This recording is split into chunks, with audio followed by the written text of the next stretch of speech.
best na rehoming day ni Kimchi Marie ngayon ay dito kami dumiretso sa vet. And dito namin napagdesisyonan na ikikip na lang namin si Kimchi Marie.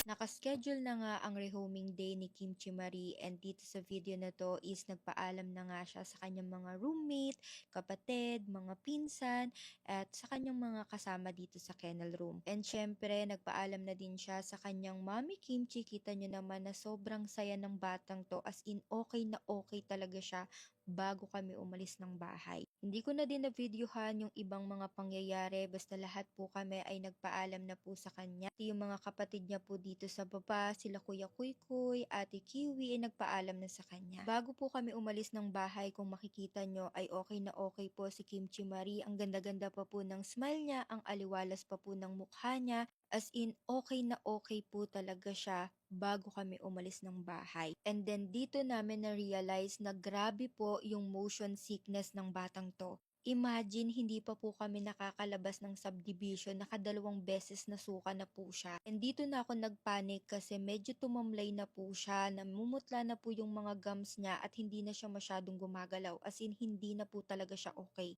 Yung itsura niya is yung itsura ni Kumi kapag nagkakaroon ng hypoglycemia, ganon. Kaya imbes na dumiretso po kami sa bago niyang fur parent ay tumakbo muna kami dito sa pinakamalapit na madadaanan naming vet clinic. Dito nga po kami napadaan sa Petforman sa Kawit and dito inasikaso naman po kami agad at na-check naman po agad nila si Kimchi Marie. Sinabi ko po yung mga napansin ko sa kanya habang nasa biyahe po kami, kung ilang beses sumuka at saka yung bleeding niya talaga. Pagkakuha pa nga sa kanya ng vet, tuwang-tuwa pa nga sa kanya kasi ang linis-linis daw ni Kimchi Marie, ang bango-bango at ang ganda-ganda. Totoo naman, sobrang ganda talaga ng batang to. Nabi ko agad sa vet yung mga napansin ko and una niyang tiningnan is yung gums and buti na lang is bumalik na sa pagka-pink yung gums niya at hindi na namumutla. Chinek din yung temperature niya, okay din po yung temperature niya pero mapapansin mo talaga sa kanya na medyo nahihilo pa talaga siya. And dito ko nga na-confirm na grabe po yung motion sickness ni Kimchi Marie, as in hindi po talaga siya pwedeng bumiyahe ng malayo. Dito ko din na-confirm na nasa kanto pa lang po kami ng subdivision namin ay nakadalawang beses na suka na siya.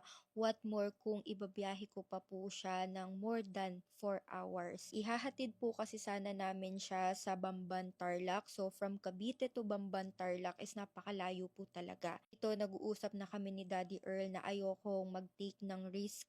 Kung hindi po magiging okay to si Kimchi Marie ay ikikip na lang po talaga namin. Pero natatakot din ako kasi anong sasabihin ko sa bago niyang fur parent. And very thankful naman po ako sa bago niyang fur parent dahil kinausap ko po ng maayos. Sinabi ko kung ano yung condition, situation ni Kimchi Marie and thankful ako dahil naiintindihan niya po yun. We both agree na yung safety and yung health ni Kimchi Marie yung priority naming dalawa. And alam ko masakit, malungkot sa bago niyang fur parent kasi alam kong excited na sila para kay Kimchi Marie pero wala po tayong magagawa dahil napakalayo po talaga nila. And dito, we decided na po talagang i-keep si Kimchi Marie. Hindi ko na po siya ipapare-home at makakasama na po niya ang Shang Puches family. And ayoko po talagang makikita yung mga anak ko o apo ko na ganyan na parang hinang-hina. Ito po pala yung video, same day bago ko po siya paliguan, bago ko po siya i-rest at ibiyahe.